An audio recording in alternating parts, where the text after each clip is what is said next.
Olá, bom dia, boa tarde, boa noite. Não sei que horas que você vai acompanhar esse vídeo.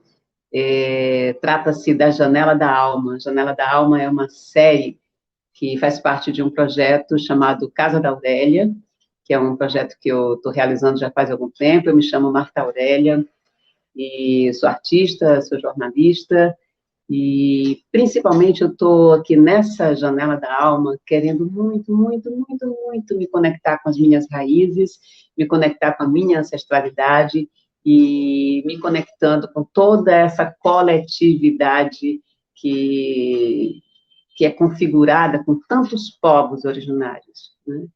Então, no geral, no geral, no geral, é isso.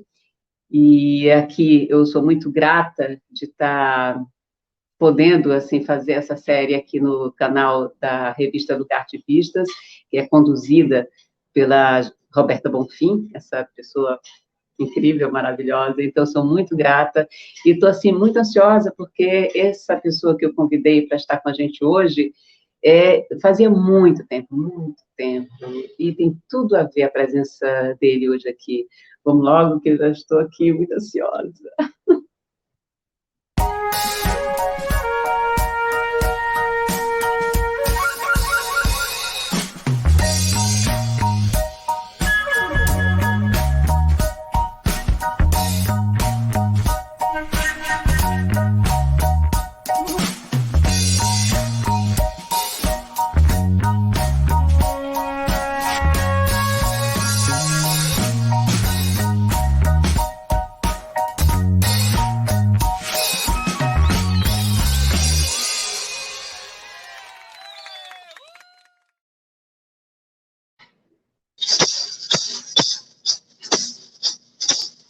Água de mani, oh menina serete, água de mani, oh menina serete, oh já me vê, oh já me vê.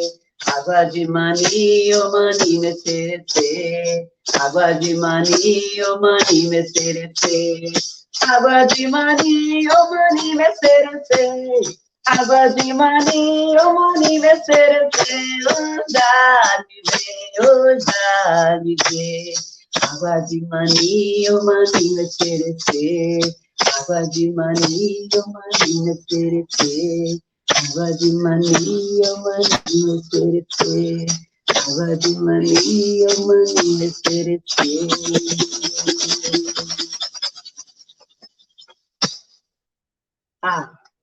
Nesse canto Tremembé, eu quero chamar aqui uma pessoa muito especial para mim. Eu cantei, resolvi cantar Água de Mani, porque tem tudo a ver com ele. Foi ele que me presenteou. Eu, numa época que eu estava assim, muito angustiada, querendo saber quem eu era, de onde é que eu vinha, eu não sabia nada, por conta desse apagamento tão grande que a gente vem sofrendo desde os primórdios, né? Quando se achava que se tinha descoberto o Brasil. Então é isso, eu estava nesse momento aí, muito inquieta, e aí conversei com ele. Ele estava ali fazendo as suas pesquisas, já estava nessa vida tão ativista em prol dos povos originários, e aí ele me fez esse presente com vários cantos do povo Tremembé de Almofala, e eu sou muito grata, Babi Fonteles. Eita, tu pegou pesado, viu? Eu tava aqui Babi nos... Fonteles é um grandíssimo professor da Universidade Federal do Ceará, ele é doutor em educação indígena, e eu conheci você, Babi, eu nem sei como foi, se foi por causa da música, se é porque você faz parte de uma família que eu conheço praticamente todo mundo, eu sou amiga de um monte de gente, né, inclusive, né, de você. Eu não sei mais por que motivo que foi, mas uma coisa é certa, né, que selou definitivamente a minha afeição por você quando eu lhe entrevistei na Rádio Universitária, né, no programa Por uma Cultura de Paz. Eu não sei nem se foi somente nessa ocasião, mas que ali eu me dei conta de que, caramba, tinha muita coisa ali, sabe? Assim, você foi muito generoso comigo. né? Porque eu te coloquei de uma forma muito confusa, né? Assim, as minhas inquietações e tal, e o meu desejo de aproximação com os sons, com a cultura, com essa coisa da ancestralidade. Eu não sabia que era a minha ancestralidade exatamente, sabe? À medida que o tempo vai passando, né, é que eu vou entendendo. Agora, com certeza ali foi um marco, não um marco temporal, né? Um marco ancestral. Marta querida, que alegria estar aqui contigo, né? Bons dias, com saúde a todas e todos. Boa tarde, boa noite, boa madrugada aí para quem vai nos ver depois.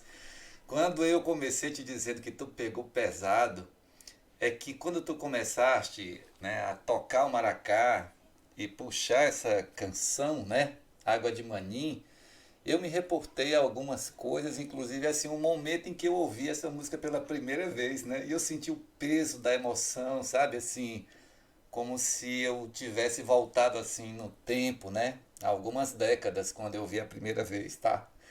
Então, muito grato por me receber dessa forma tão generosa, né? Você que está sendo generosa comigo e me receber com essa canção que ela também me conectou, né? A algo que eu acho que é muito importante para uma pessoa, né? Em algum momento da vida, nós nos pensarmos, né? Quem somos, o que significa nascer nessa terra do Ceará, não é? O que significa nascer nesse lugar do mundo, Nordeste do Brasil, nessa época, nesse momento.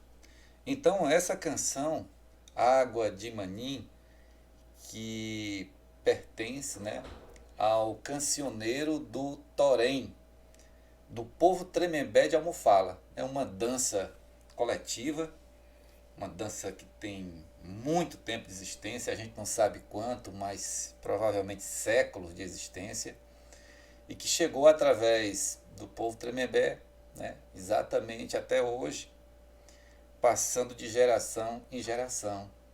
Então é o peso também da história, é o peso da memória, é o peso de uma luta de resistência desse povo que está também aqui, né, nessas terras que passaram-se a se chamar Ceará e que estão, esse povo está por aqui há milhares e milhares e milhares de anos, né? Então, é um presente assim imensurável. Nós, você, eu, né, conhecermos essa canção. Falo isso não apenas como artistas que cantamos essa canção, mas eu falo como pessoas que têm uma conexão com essa terra, que estão em busca dessa ancestralidade que você estava falando. Então esse é o peso da emoção com que essa canção me chega pela sua voz quando você me recebe aqui nesse seu programa, né? Janela da Alma, que eu tenho a honra aqui de estar com você, tá?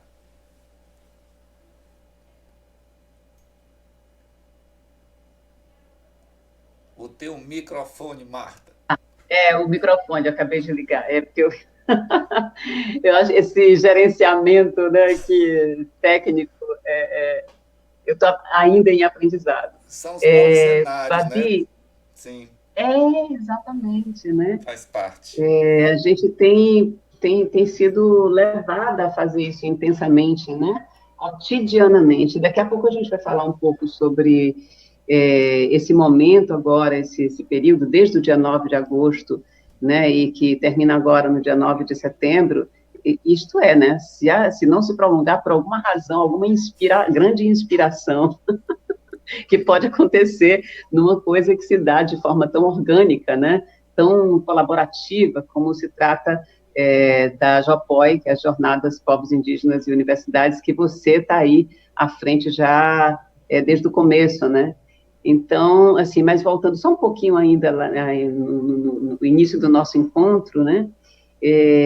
Eu me lembrei que naquele momento a gente conversou sobre muitas coisas. Você tem toda uma produção artística, né? Assim, autoral, né? Assim, Mas tem as suas pesquisas também, né, assim, você foi, se eu não me engano, você morou com os Tremembé em Almofala, né, você passou uma grande temporada ali, eu me lembro que você estava no mestrado, você estava nessa, né, eu te via nesse envolvimento, e depois lá no doutorado eu também te via nesse envolvimento, você tá, então o negócio vai longe, e aí você é professor da UFC, e lá na frente eu estive presente, por exemplo, né, na concha acústica da UFC, na noite de formatura do magistério, dos professores indígenas, né, de nível superior, que é o MITS, né, que é o Isso, Magistério Indígena Tremembé. Tremembé. Então, assim, é uma longa jornada, né, assim, e essa escolha que você fez, eu queria muito que você pudesse falar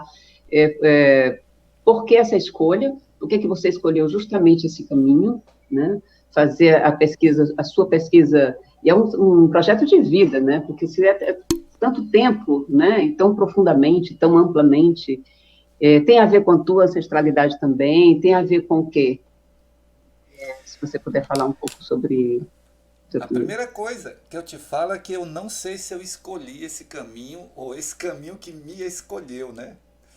Porque também tem isso, Marta. Eu nasci ali em Acaraú, exatamente a região em que desde assim os primeiros registros oficiais, né, dos navegadores portugueses que andavam por aqui, ali eles já identificavam aquela região assim de duas maneiras, né? O Acaraú era, claro, não era um município que hoje ele era bem mais amplo, mas é a região exatamente assim que havia e ainda hoje há, né, o núcleo de permanência, de resistência dos Tremembés, né?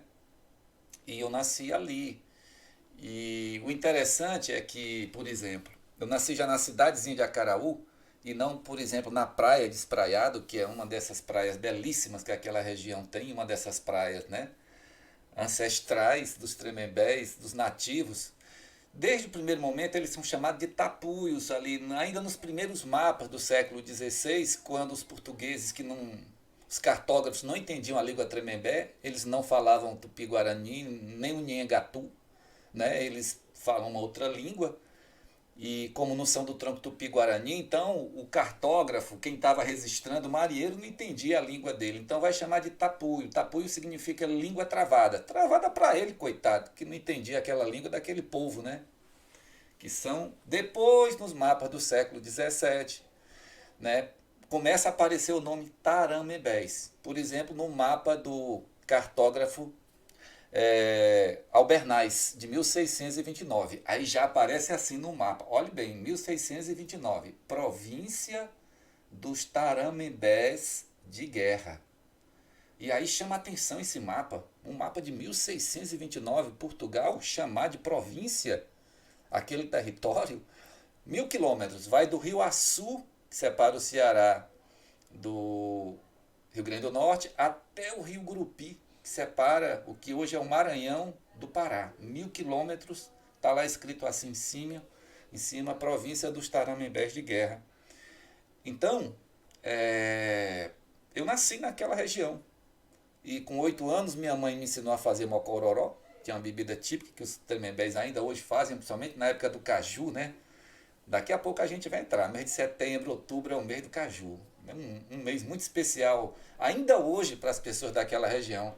E eu lembro assim claramente, com 8 anos, a partir de 8 anos eu lembro, minha mãe que me ensinou a fazer, anualmente chegava a época do caju, então a gente colhia os cajus, isso mesmo morando em Acaraú, né? Já na pequena cidade, era bem pequena, bem menor do que é hoje. E eu fazia uma cororó, eu mesmo botava em cima do telhado, enterrava para poder ele fermentar mais rápido e eu bebia. Então, uma criança de 8 anos era comum beber uma cororó. Já naquele momento, experimentar a sensação do inebriamento do mocororó, não é bebedeira de ir a porra e puxão, não é isso, né? Mas eu só vim ter contato, reencontrar mesmo esse povo, foi já aos 28 anos de idade. Foi quando eu ouvi pela primeira vez as canções do Torém. Porque antes o que eu conhecia dos Tremembés, que a minha mãe me falava, era assim, mamãe tinha uma memória fabulosa, né? Pra você ter uma ideia, quando ela fez 50 anos de casado com meu pai, eu e uma irmã minha publicamos um livro das memórias dela, porque ela contava as histórias assim. Eu lembro, eu tenho memórias de antes de 3 anos. É coisa rara a criança lembrar de coisas que eu vi antes de 3 anos, mas eu lembro. E a mamãe contava nas noites de lua cheia. Nós éramos 11 filhos, né? Fora os 3 que depois ela criou. E no Acaraú, a luz elétrica só ia até 10 horas da noite. Era um gerador, desligava o gerador, e aí às vezes os meninos inquietos não queriam dormir.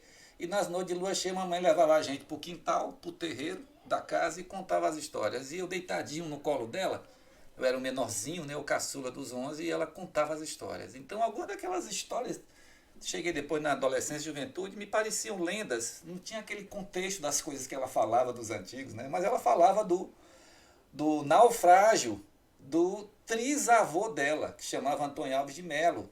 E depois eu fui atrás dessas histórias, já na juventude, depois do reencontro com os Tremembés, tá? Enfim, esse reencontro que aconteceu no dia 22 de novembro de 1992, eu lembro bem dessa data porque dia 22 de novembro de 92 é data, né, se comemora o Dia do Músico, que é o dia de Santa Cecília. E foi quando, num encontro com artistas populares, né, numa cidade de Itapipoca, aqui no Ceará, né, a gente estava fazendo um encontro de artistas populares, eu e meu parceiro de música, Zé Vicente, e aí vem um grupo de uns 5, 6 pessoas de Almofala dizendo que eram índios tremembés e que vinham para se apresentar nesse encontro também e apresentar uma dança deles. Eu olhei para eles assim, achei estranho aquilo, porque eu tinha contato com povos indígenas de outros lugares do Brasil, da Amazônia principalmente, né?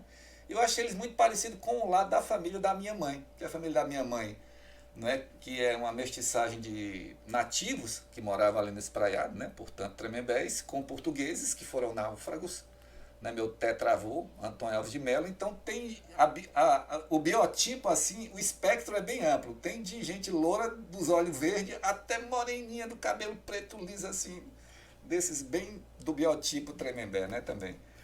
Então foi isso, esse encontro do dia 22 de novembro de 1992, quando eu ouvi essas canções. Isso para mim, eu digo assim, que foi um antes e um depois na minha vida, né? E eu venho procurando dar algumas respostas desde esse dia para cá, né? Responder essas questões que você colocava antes, né? Quem sou eu? De onde venho? Onde é que eu nasci? Né? Qual é a minha ancestralidade? Embora talvez não aparecesse com essa palavra ancestralidade, mas aquele momento do reencontro com os Tremembés, ele foi assim uma experiência transcendental, marcante, né? Tem a ver com o que eu sou hoje, com o que eu faço hoje, com as pesquisas depois que você mencionou, né? Você falou do MITS, é muita história para contar, vamos devagar, tá? Então, eu já estava pensando aqui de ir para esse momento do MITS, né, e outros eventos, porque eu pensei, né, com tudo isso, né, você foi ali, fez esse encontro, e esse encontro você nunca mais deixou de se encontrar, né? Assim, de lá para cá, você não só estudou, você também, você trabalha por isso, né?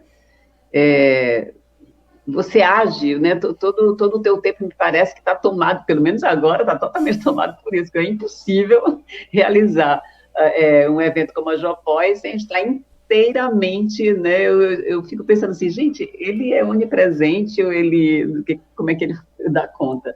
Mas, enfim, como é que foi você, por exemplo, no caso do MITS, né? Assim, você vê aquilo realizado, né? Assim, os professores indígenas entrando na universidade, né? Assim, os professores indígenas ensinando na universidade, ensinando para outras pessoas na comunidade. Isso tem um valor muito grande, né? Por tudo que a gente tem vivido, né? Pelo que está acontecendo hoje no Brasil, né? A gente está aqui hoje, gente, é o seguinte, a gente está aqui conversando no dia, eu não sei nem que dia é hoje, que dia é 25 de hoje? agosto. 25 de agosto, estamos aqui numa tarde do dia 25 de agosto, gravando para essa conversa que vai para o ar no dia 4 de setembro. Então, hoje, que é 4 de setembro, para você que está acompanhando, já aconteceu a votação do marco temporal. Então, a gente não tem ainda o resultado disso nessa conversa, né? Mas está muito no fundo, né, do que está acontecendo na nossa vida, né, assim, no que, na Jopói, no Brasil, em Brasília agora, que está uma manifestação, uma mobilização incrível, e quando eu digo agora, estou falando do dia 25 de agosto, né, que Nesse é o dia da momento. votação, neste momento. Então, é uma coisa tão impressionante, assim, mais de 6 mil indígenas reunidos ali, em frente àquela Praça dos Três Poderes, sabe, assim, uma manifestação linda, emocionante, sabe, resiliente, sabe, e oferecendo, sabe, esse grandíssimo ensinamento para todos nós, como é que faz, né? Como é que a gente faz? Como é que a gente se reencontra? Como é que a gente se encontra? Estamos em plena pandemia, a gente precisa lembrar disso todo o tempo, porque parece que tem gente que esquece, né? Mas é durante esse momento muito difícil que isso está acontecendo, ou por outra, né? A gente pode dizer que aconteceu, a gente está Mas nessa então, brincadeira com Marta, o tempo. Mas fala um pouco disso tudo que inspira essas realizações, esse estar, né, a serviço de tudo isso, Babi. então, por isso que eu te disse, vamos com calma, porque se pegar esse momento agora em que eu estou envolvido, né, com a coordenação dessa jornada, mais de 40 povos indígenas, mais de 40 instituições acadêmicas e organizações de apoio às lutas indígenas, né, daqui do Brasil, algumas da América Latina, da Europa tem gente até da Ásia, né, que está participando de alguma maneira, contribuindo, colaborando. E aí, na verdade, assim, primeiro eu não tinha intenção nenhuma. Naquele momento, eu só fui impactado com aquela musicalidade, naquele dia 22 de novembro, né? E eu vivia de música naquele momento, né? Eu tinha feito um mestrado em antropologia, tinha abandonado no segundo ano porque eu fui um tempo cantar mesmo, né? Viver de música. Passei um tempo na Europa tocando e cantando com meu parceiro, uns meses, depois voltei para o Brasil e eu estava nesse movimento.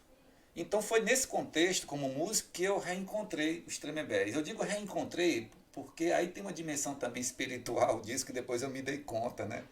Embora eu não estivesse estado antes, tão pertinho ali, mas não tinha estado antes em Almofala, até porque eles estavam meio no né, obnubilados, né? Estavam assim um pouco enevoados, não se falava deles como descendentes dos Tremembés. Havia todo um problema da sociedade cearense que foi induzida a uma visão de que não existiam mais povos indígenas, inclusive induzida do ponto de vista jurídico, legal, político, com a tal da lei de terras, né, de 1860 e tantos aqui no Ceará. Então tinha tudo isso. E naquele momento antes eu não tinha olho para ver isso. E as histórias da minha mãe pareciam histórias muito distantes, né? Então, alguns anos depois, poucos anos depois, uns 3 anos depois, eu entrei na universidade para dar aula. E uma coisa que eu tenho que dizer para você e os que estão nos acompanhando é que eu sou muito grato a pessoas como Roberta Bonfim, que está colocando aqui a gente no ar, que foi minha aluna, Roberta Bonfim, né? Sou a produtora aqui do Arte Vidas, né? Artivistas, foi minha aluna. Então, graças a alunos assim maravilhosos, maravilhosas, geniais, assim, instigantes, né, como Roberta Bonfim, eu me lembro, chegaram os meus alunos, naquele momento eu era músico e eu aproveitava, vamos dizer assim, né, a visibilidade do artista para dar visibilidade à luta do movimento indígena no Ceará. Me conectei logo de cara como artista com isso e fazia isso. Mas eu não era ainda um pesquisador. Isso eu estou falando de 95, quando eu comecei a dar aula na universidade. Então foram meus alunos da UES, principalmente, eu dava aula de antropologia na UES e na UFC, a partir de 95, que me instigaram. Um dia meus alunos perguntaram, professor, a gente pode pesquisar nas comunidades indígenas? Estava começando ali, né, um pouco tudo, né? Aí eu digo, sim, claro. E aí foram meus alunos que me empurraram para a pesquisa, você acredita? E eu devo muito, sou muito grato a eles. E aí quando foi em 97, eu tinha abandonado o mestrado em antropologia na Federal de Pernambuco. Eu morei lá uns 11 anos, morei fora do Ceará e uns 5 anos entre Olinda e Recife. Voltei para o Ceará, foi quando eu comecei a dar aula. E aí, nesse ínterim, eu decidi retomar a pós-graduação, até para poder continuar, né, com o projeto de, quem sabe, continuar dando aula na universidade. Então, Em 97 eu acompanhava o movimento indígena e estava acontecendo uma coisa muito interessante, que é o que eu chamo de o boom da educação diferenciada indígena no Brasil todo e aqui também no Ceará. E aí eu fui estudar aquele fenômeno, uma coisa inusitada, né? Povos indígenas na época eram apenas 4, né? Tremembé, Tapeba, Pitaguari, Ginipapo, Canindé. 4 que eu digo assim, em plena visibilidade, em plena articulação, né? Mas outros estavam esperando, como hoje são 15 etnias e mais algumas outras que estão ainda em processo de, né, visibilização. Então, eu decidi estudar aquele fenômeno, né? Essa coisa inusitada. Aqui não tinha mestrado em antropologia ainda e eu decidi entrar no mestrado em educação da UFC. Fiz um projeto para estudar aquilo ali. Deu certo, passei. E aí eu fui estudar esse fenômeno da educação escolar, eu chamava de educação diferenciada, sempre chamei com esse termo. Depois eu posso falar por quê. Diferenciada indígena. E o que deveria ser uma pesquisa antropológica clássica se tornou, na verdade, uma intervenção. Mais uma vez, foram os próprios Tremembés, né, que me induziram aquilo. Eu estava morando com eles, como você bem lembrou, entre 2000 e 2001. Eu morei um tempo lá com eles, porque eu estava, inicialmente a perspectiva era de uma pesquisa antropológica, então eu estava fazendo a tal da observação participante, né? O etnólogo de campo mora e tal, com um grupo que ele deseja fazer, né, a descrição etnográfica, aquela coisa lá. Então eu estava vivenciando aquele cotidiano. E isso foi abril de 2001, eu ali morando na comunidade da Praia de Almofala, onde funcionava a escola Maria Venança, né? Aquela escola de palha ainda, telhado de palha, parede de palha, chão de areia. Lembro, como se fosse hoje, chega a Digé, irmão do cacique João Venança, de Tremembé, chega a Raimundinha, professora da escola, figura, né, que está no centro desse movimento de criação da educação diferenciada Tremembé. Em 1991, é a Raimundinha, que é a primeira professora da Escola Alegria do Mar, primeira escola indígena, né, daqui do Ceará. Os Tapeba também começaram também o movimento em seguida ali e tal. Enfim, e aí elas me convocam, me pedem para ensinar uma tarefa de um curso que elas estavam fazendo supletivo, um tal de tempo de avançar.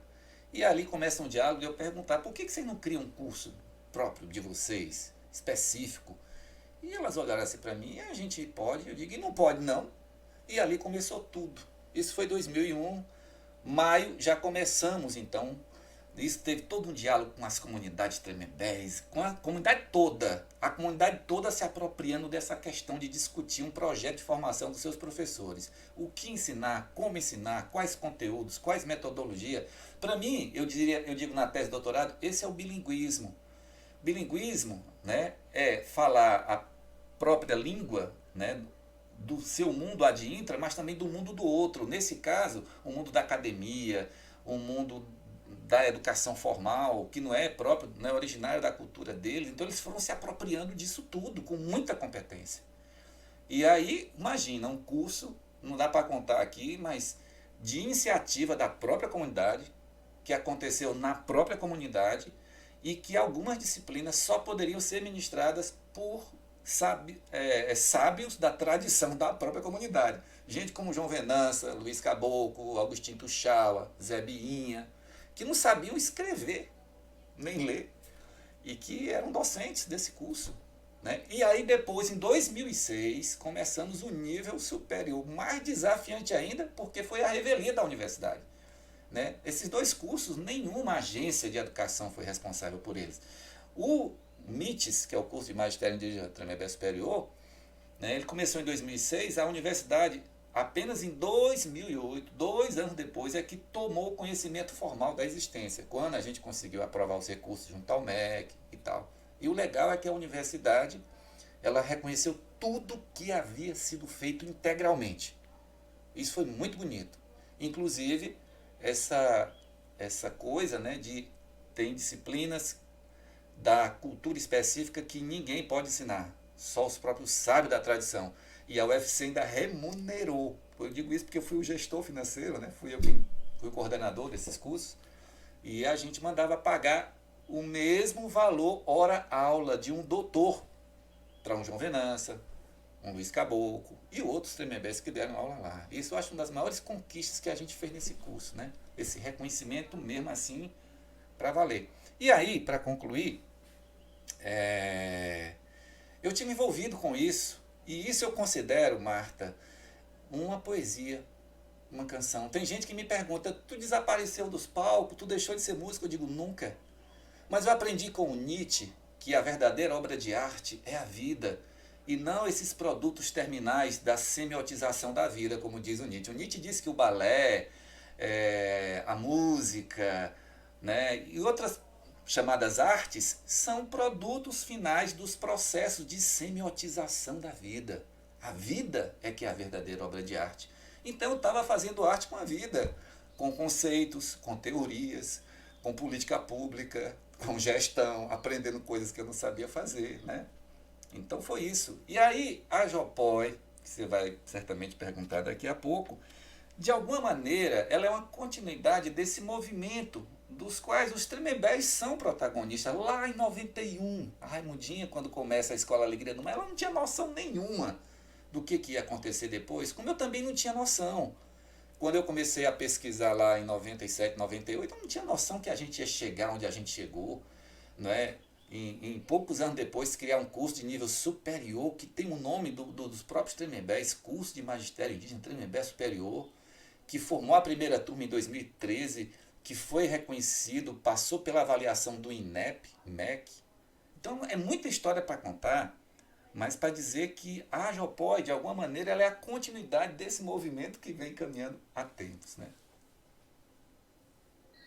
Olha só, você falando aí da poesia, né? Que é fazer poesia.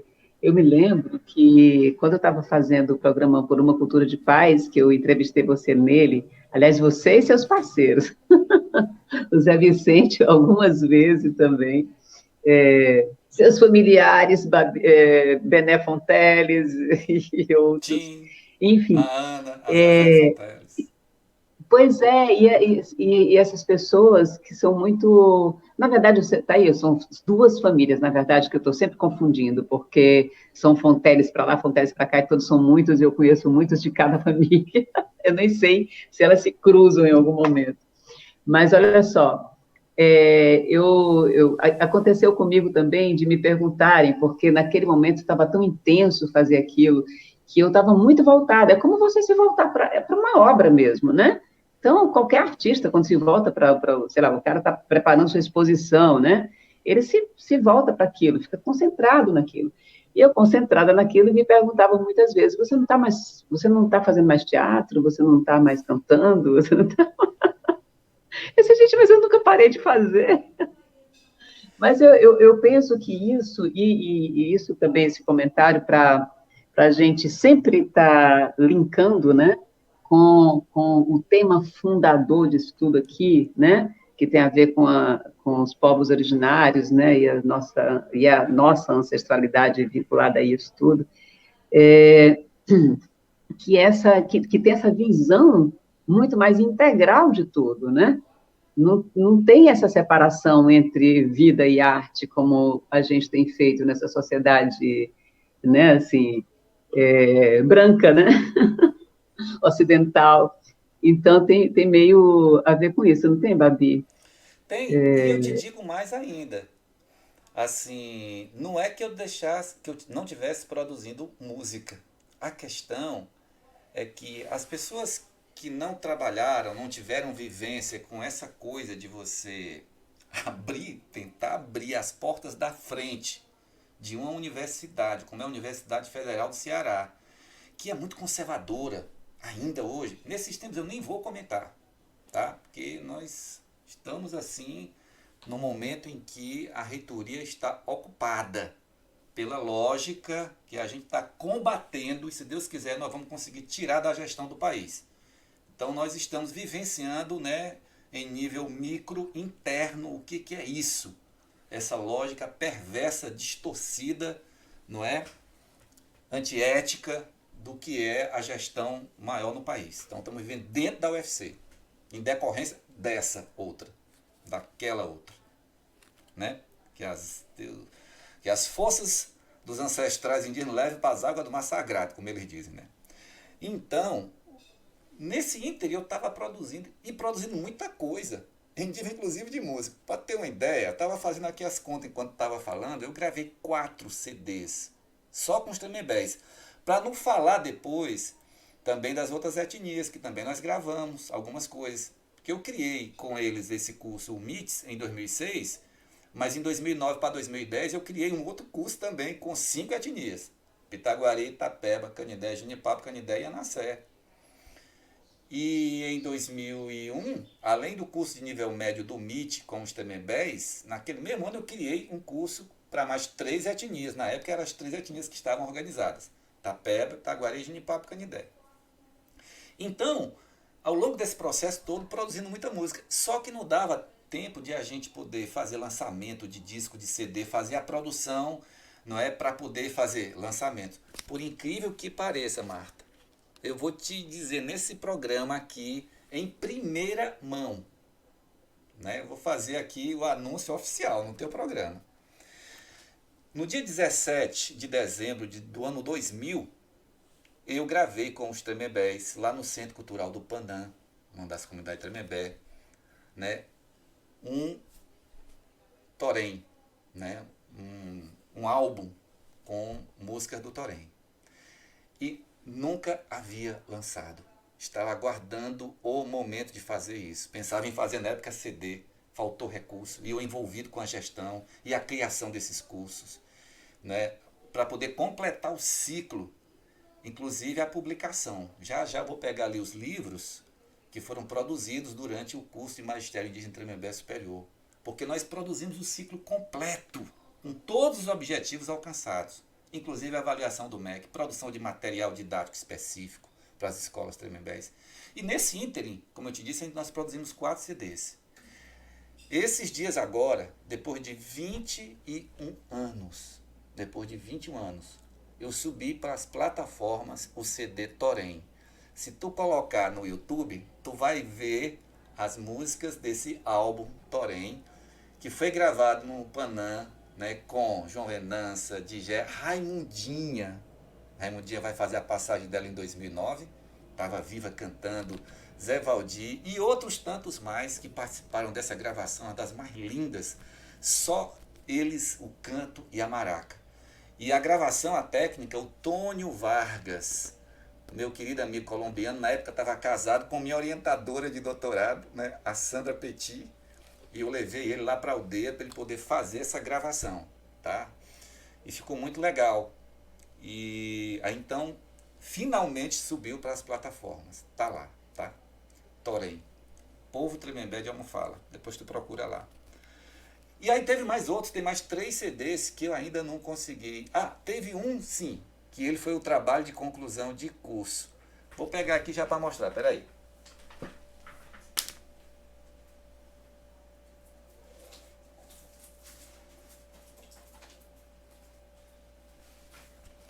O bom dessas lives é que a gente tá em casa, né? Aí a gente tá falando, aí a gente vai ali na Tudo estante, perto, pega. né? Tá tudo Olha, à mão. esse aqui, ele é um dos TCCs, trabalho de conclusão de curso dos professores formados pelo MITS. São 12 canções, tá de cabeça para baixo, ó. 12 canções originalíssimas, produzido, repito, como trabalho de conclusão de curso. Então o Torém subiu para as plataformas, esse daqui também eu vou subir para as plataformas, para mais pessoas terem acesso, tá? E tem mais 2 CDs que eu gravei com os Tremembés, que ainda vamos preparar para poder, né, subir. Então, por que eu estou dizendo isso? Porque nesse ínter eu estava produzindo, e produzindo coisas pessoais minhas, só que eu nem dei prioridade. Vou só te dizer uma coisa, eu concluo aqui para a gente continuar a questão da ancestralidade. Entre 96 e 2006, entre 97 e 2006, eu passei 10 anos gravando um CD pessoal, um álbum pessoal, que se chama Arte e Paixão. Em 2007, esse álbum estava pronto. Tu sabe quando é que eu subi ele para as plataformas? Quando é que eu lancei ele? Lançar eu não lancei até hoje. Mas na terça-feira passada, ontem, ele subiu para as plataformas. Depois de 15 anos, 14, 15 anos. Então, na verdade eu estava produzindo, mas eu estava envolvido com outras coisas que exigiam de mim estar integralmente presente. E assim eu fiz. É isso. Ai, Babi, mas é isso, né? É isso porque tudo vai alimentando, né? Você mergulhado nesse processo todo e alimentando também os seus outros que parece que correm paralelamente, mas na verdade eu acho que tem umas, né, tem umas pontes, né, de acesso aí. Mas enfim, Babi, é, são muitas coisas, né? São muitas coisas, a gente só tem uma hora. Mas de lá, pensando em ponte, né? Fazendo essa ponte aqui que você já, na verdade, começou a caminhar sobre ela, que é no Jopói, né? A Jopói, que são as jornadas povos indígenas e universidades, porque elas estão acontecendo, essa jornada está acontecendo agora, desde o dia 9 de agosto, e termina agora em setembro, né? Assim, não vou mais nem dizer que é no dia 9, que eu não estou muito confiante que termina somente no dia 9. Mas, enfim, o problema é meu, né? Eu fiquei muito, muito impactada, assim, embora eu já tenha participado de muitas coisas, assim, grandiosas nesse sentido, que mobilizam tantas pessoas, que é feito em rede, né? E, assim, mas não é uma coisa muito simples você fazer uma agenda toda em rede, né? Assim, e ali, o pouco que eu tenho presenciado, né, assim, presenciado em reunião, né, na medida do possível também, porque todo mundo é muito ocupado, eu também muito ocupada, e não sei o quê, mas é justamente sobre isso, eu vi você explicando sobre isso, né, como é que essa coisa pode acontecer de uma maneira em rede, em que todas as pessoas possam colaborar, contribuir, mas que ninguém fica sobrecarregado, e as coisas vão acontecendo, sim, de uma maneira muito interessante, mesas incríveis, encontros maravilhosos. Agora mesmo está acontecendo ao mesmo tempo, no canal da Jopói, o encontro com, do seu nome, são escritoras indígenas, mulheres maravilhosas, e assim, e isso é só uma das coisas maravilhosas, uma das pérolas, né, dessa programação, né? Tem a programação de arte, né, assim, uma mesa com uma discussão sobre educação indígena, né, educação e audiovisual, né, que o Iulik, né, coordena, exibição de filmes feitos aqui, né, assim, por cineastas do Ceará, mas também cineastas de outros lugares do país. Então, assim, só para citar uma coisinha aqui, outra por lá, porque é um mundo de coisas, né? A Roberta está colocando algo para a gente aí.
A palavra está com você, você que tem que falar, você está totalmente à frente desse projeto, desse processo, dessa programação, dessa agenda, e também conduzindo as coisas. Fala do lema, que é a coisa mais linda, que é uma terra, muitos mundos, né?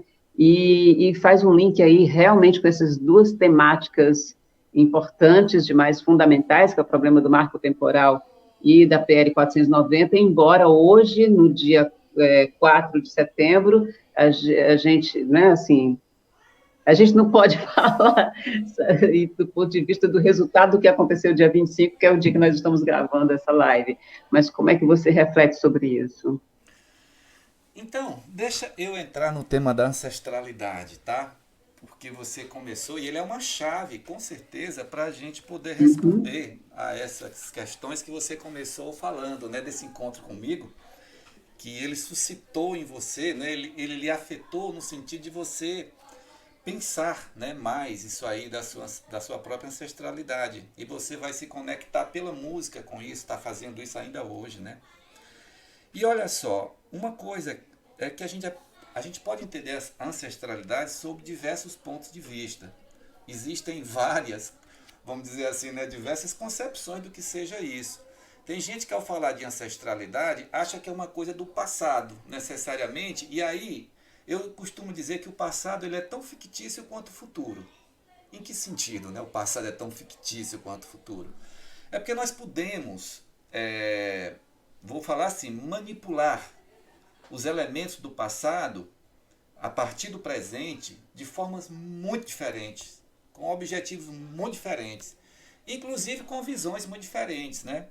Então, imaginar que a gente vai conseguir simplesmente reeditar o que era a vida desses povos aqui, como era em 1500, isso é assim, no mínimo assim, uma falta de senso. Isso aí serve para qualquer outra cultura, não são só os povos originários, os povos indígenas, os povos tribais, né? Babi, inclusive, isso Sim, está sendo um argumento muito do safado, né, para não sustentar os direitos indígenas, né? do Atualmente, presente. né? Muita gente aí, muita gente que eu digo, esses caras que estão ali, né, deputados e Sim, algum deputado, algum senador, que se apodera dessa.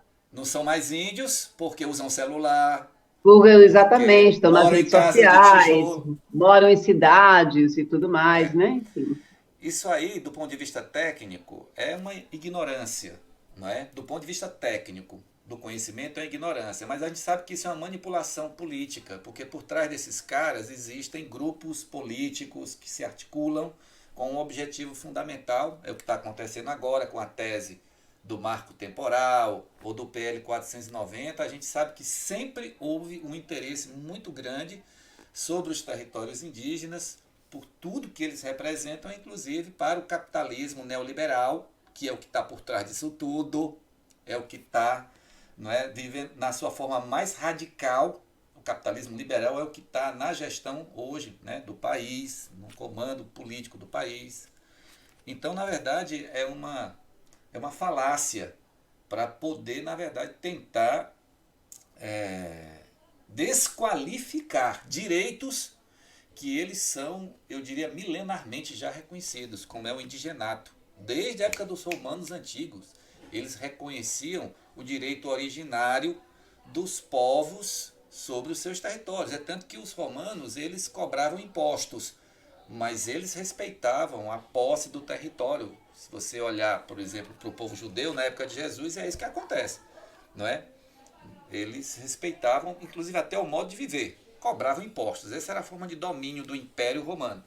Mas o direito sobre os territórios, isso aí era inquestionável. Tá?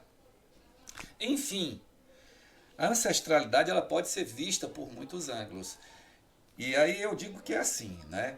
Nós, e os índios, os povos indígenas fazem isso, eles estão atualizando as suas vidas para as demandas de hoje, para os desafios de hoje, não é?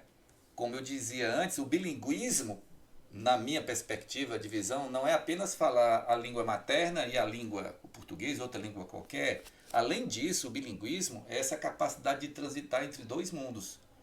O mundo da própria cultura, do seu povo, e o mundo de fora, da sociedade nacional, dos outros povos, das outras nações, dos outros povos indígenas, né? Então, a ancestralidade, é importante a gente dizer isso, ela não é simplesmente uma tentativa de reeditar o passado. Ela é uma construção do presente, ela é uma resposta a essa pergunta que eu vou fazer, né?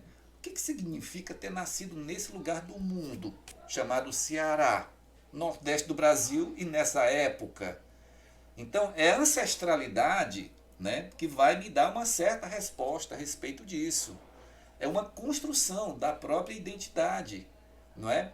Daquilo que eu invento para mim mesmo, para o meu ser, para aquilo que dá sentido à minha existência e as opções que eu vou fazer da minha vida, aquilo que eu vou falar, não é? As minhas opções profissionais, no nosso caso, aquilo que eu canto, aquilo que eu ensino, aquilo que eu escolho aprender. A ancestralidade, ela se expressa nisso, na construção do nosso próprio ser. Não é algo assim, sabe, que a gente recorra assim de uma maneira, porque tem um discurso assim meio transcendentalista, às vezes meio esotérico da ancestralidade. Não podemos reduzir a ancestralidade a um esoterismo que está na Há moda. uma coisa, fica uma coisa impalpável, né? Assim, então, assim, parece que eu não preciso ter responsabilidade com isso, por exemplo, É. né? Ou é uma Porque é tão... afiliação que ou é uma afiliação que parece não ter consequência. Então a pessoa diz: "Ah, eu sou índio". E aí eu pergunto: "Tu tá no movimento indígena? Tu tá linkado de alguma maneira com as lutas dos povos indígenas de hoje?" Porque eles mesmos colocam como critério para esse pertencimento exatamente estar ligado àquilo que hoje é a vida, as lutas, as pelejas dos povos indígenas, como está acontecendo nesse momento, nesse cenário no Brasil. Babi, porque isso me parece que isso é uma característica de ser indígena, não é? Assim, que é justamente esse comprometimento, não sei se a palavra é essa, mas esse comprometimento com esse todo. Então, tudo que faz parte da vida, todas as ações, o seu pensamento, seu sentimento, a sua alma, né? Sim, É uma visão integral. inclusive, repito, a mediação hoje se dá pelo pertencimento ao movimento indígena, porque senão qualquer um que reivindique ter sangue indígena, tá? Diz: "Não, eu sou índio porque eu tenho sangue indígena". Ora, eu conheço famílias, né, de pessoas que têm, do ponto de vista biológico, descendência indígena, e que são são inimigos das lutas dos indígenas, na mesma família. Então não basta ter nascido numa família indígena, não é ter a biologia indígena para ser índio, né? Toda identidade é uma construção social. E aí a ancestralidade também é uma construção social. Isso é importantíssimo, Marta, a gente esclarecer para as pessoas. A ancestralidade não pode se reduzir a um conceito biológico ou puramente espiritual, desvinculado, por exemplo, da dimensão política da vida, da dimensão social da vida. Então é preciso a gente ter clareza disso.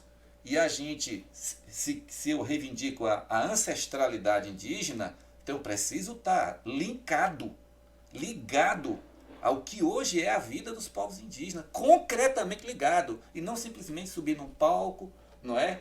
Como eu vejo alguns reivindicarem a identidade indígena, mas quando você olha assim, pô, cadê? O que, que a pessoa efetivamente está fazendo da vida? Quais são as opções? Qual é a ligação dela com isso, né? Com tudo. Então, enfim, é isso. E a Jopói, para entrar na pergunta que você me fez, na verdade, assim, a Jopói, eu usei essa imagem desde o primeiro momento, né? Ela é um grande banquete, em que eu chego com alguma coisa, tipo um piquenique, né? Piquenique a gente leva assim uma cestinha com alguma coisa para comer, e a gente abre a toalha e a gente compartilha. E as pessoas que chegam também para esse banquete, né, para esse piquenique, banquete, elas também trazem alguma coisa e elas compartilham. E quando a gente olha assim, puxa vida, tem um tanto de comida, comida gostosa, diversificada, e todo mundo come da própria comida, da comida dos outros, chega, fica assim, farto, não consegue nem dar conta de comer tudo. A Jopói é isso, sempre foi, desde o primeiro momento, isso. Um grande banquete de partilha, de construção coletiva. Nós E não somos tem a aquele. ver com a tradução da própria palavra, não tem? Jopói Qual é o tem significado, né? mãos que se abrem exatamente para compartilhar, para dar e receber dos demais. Esse é o significado da palavra Jopói, né? Lá Guarani, né? E que para nós é uma sigla, né? Jornadas Povos Indígenas e Universidades. É um mutirão.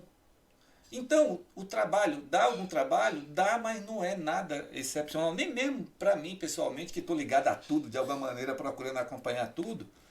Porque quando a gente tem as pessoas motivadas, né, nesse mutirão, é um mutirão também, é uma outra imagem para a gente entender a Jopó, ela é um mutirão. Todos trabalham, todos se beneficiam e é um trabalho festivo. É um trabalho feito onde cada um só dá o que pode dar. Não tem chefe, tá? As pessoas estão mobilizadas pelos seus afetos, pelas suas causas, pelas suas ligações com os povos indígenas. Alguns têm mais, outros têm menos, alguns têm uma visão ainda um pouco romantizada e na caminhada vai, né, se alinhando mais. Então, é isso que é a Jopói. E aí, como eu dizia para você, disse no início, nós temos umas 40 etnias de todas as regiões do Brasil e até de alguns países fora do Brasil, como Equador, México, Colômbia, né? Tá chegando talvez alguém mais de outros cantos, e organizações da Europa, né? Da Itália, da Espanha, da Alemanha, né? Que estão também dando apoio, enfim, e várias universidades que trabalham com povos indígenas do Brasil inteiro, de uma ponta a outra. Então é um mutirão e um banquete muito agradável de fazer parte, né?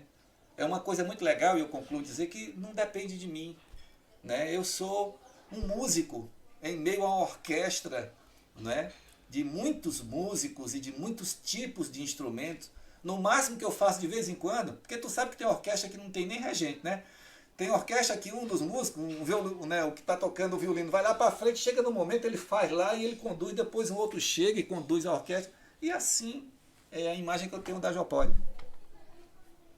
Ah, eu gostei muito dessa imagem da orquestra, porque eu acho que é isso mesmo, né? Assim, eu acho que é a melhor imagem para falar de uma coisa que politicamente é tão potente, tão interessante, tão o que a gente está de fato precisando, né?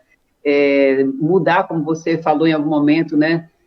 Passar dessa fase absurda que a gente está vivendo, né? Com essa política nacional tão devassada, devastada, né? Assim, violentada, enfim, e partir para um outro modo de ser, né? Assim, uma outra forma de estar junto no mundo, né?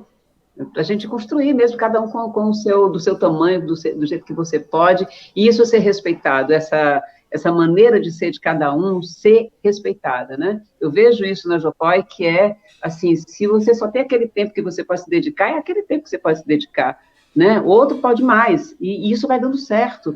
No cotidiano, né, dessa outra maneira de ser que a gente está querendo superar aí, é diferente, as pessoas são tensionadas o tempo todo, né? Devido às diferenças, isso é terrível. Mas, olha, você falou da alegria, né, dessa partilha, e por que está acontecendo isso dessa maneira, e por que as pessoas estão juntas, por que mais de 6 mil indígenas foram a Brasília, e foi, me parece não, isso foi dito, né, está confirmado que a maior manifestação indígena, não foi? Sim, de todos os tempos. De todos os tempos. Então, e lindo, uma coisa incrível, de fato, todo mundo ali irmanados, ritualizando, brincando, conversando, levando a sério, sabe, lutando, é tudo junto, né, assim, e eu achei isso incrível. Agora, para a gente terminar, porque está terminando, a gente tem muito pouco tempo, Babi, então, eu já queria agradecer a você por esse momento, né, por essa partilha, né, por estar junto, por você ter convidado de estar junto nessa... Eu tinha que estar mesmo, porque, para mim, se eu não tivesse, eu ia ficar, eu queria estar lá. Foi igual quando eu vi lá o acampamento em Brasília, né, eu vendo as imagens, assim, gente, eu queria estar lá. Muito emocionante, muito incrível. Mas a gente está vivendo um momento muito importante, não é? Assim, um momento assim, sei lá, por tudo, né? Não, pela pandemia, sim, mas pela questão política, por essa mobilização, esse grande levante nacional dos povos indígenas. Eu vi no acampamento uma pessoa, eu não me lembro se foi a Célia Chacriabá que estava transmitindo, eu vi, porque eu fico, né, por ali dando voltas. Aí, no momento em que o DJ Alok, que está fazendo um trabalho super incrível, né, com alguns indígenas, e está fazendo gravações também de de muitos materiais, né, indígenas, produzindo e tudo, se colocando ao lado do movimento, mas ele estava com outra pessoa e vieram várias pessoas de outros países e lá presentes para trazer o seu apoio, né, assim, vieram de vários países, vários países.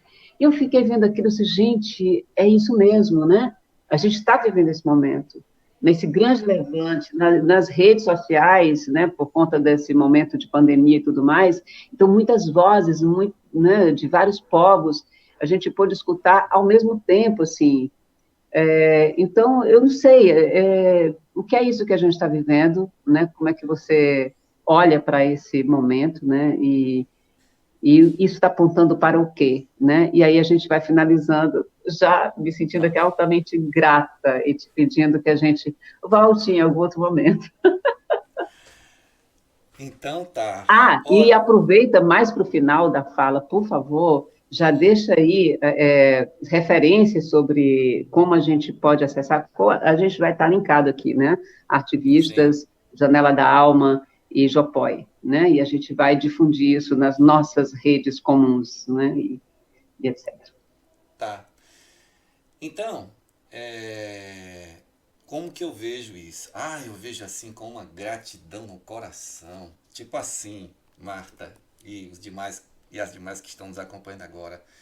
Já faz um tempo assim, não é de hoje, mas já tive assim a sensação, tu sabe? Tipo assim, rapaz, dessa encadernação minha, eu já me dou até por satisfeito. Pelas coisas que eu já vi, que eu já vivenciei, que eu vi acontecer, daquilo que eu gostaria de ter visto acontecer. Então eu vi acontecer.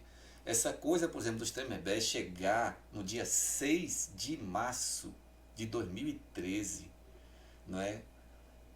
Ali na concha acústica da UFC, colar grau num curso de nível superior com o nome deles, que tem toda uma história por trás para chegar até ali.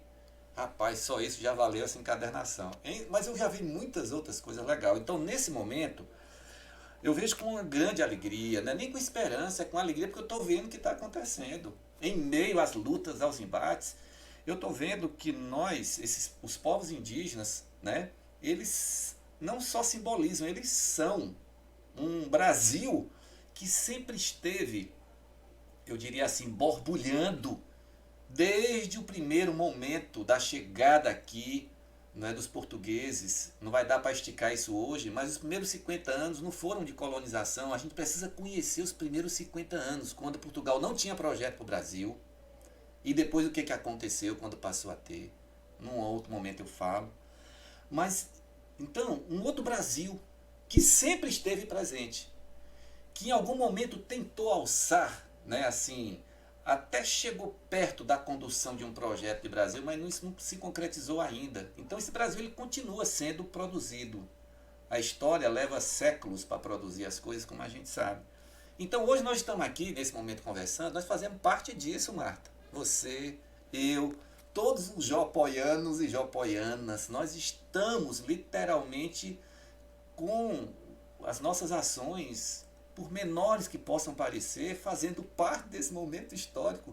Só isso já vale a nossa existência. Nós fazemos parte desse sonho de um Brasil, que é um Brasil belo, diversificado, sabe, aberto ao mundo, à diversidade, à alegria, à festa, à ancestralidade, à luta, à coragem, sabe, à riqueza, à diversidade de todo tipo de planta e bicho, das florestas, da caatinga, sabe?